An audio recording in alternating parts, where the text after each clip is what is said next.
July 1st, 1916, a date etched into history. Today, we step back into the mud and echoes of the Somme.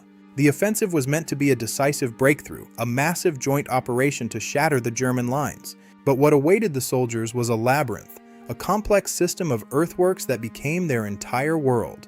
Trenches weren't just holes, they were engineered fortresses with fire steps, dugouts, and communication lines. At the front, the air was thick with tension. The enemy was often just a few hundred yards away across no man's land. Life was a cycle of boredom and terror. Days were spent cleaning rifles, writing letters home, and waiting.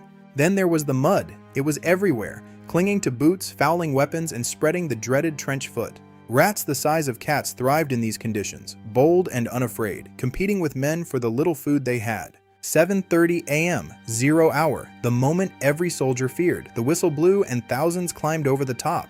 They walked into a wall of lead. The German machine guns, thought to be destroyed by the barrage, were waiting. No man's land was a graveyard.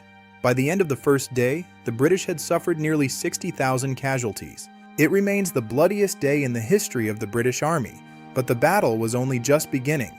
For 4 more months, the battle ground on. Small gains were measured in yards, paid for with thousands of lives. September saw the debut of a new weapon, the tank. It promised to break the deadlock, but its impact was limited by breakdowns. Communication was nearly impossible. Runners and pigeons were the only link between the front and the generals behind. The medical corps worked tirelessly, but shell shock and infection were as deadly as the shrapnel itself. Despite the horror, morale endured. The PALS battalions fought for their neighbors and their homes. As winter approached, the offensive finally halted. The ground was too frozen, the men too spent. Over 1 million men on both sides were killed or wounded, for a gain of just 6 miles. The Somme became a symbol of the futility and the sacrifice of the Great War, a generation lost in the mud.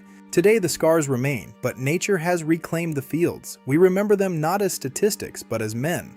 The trenches of the Somme remind us of the cost of conflict. Their story is one we must never forget.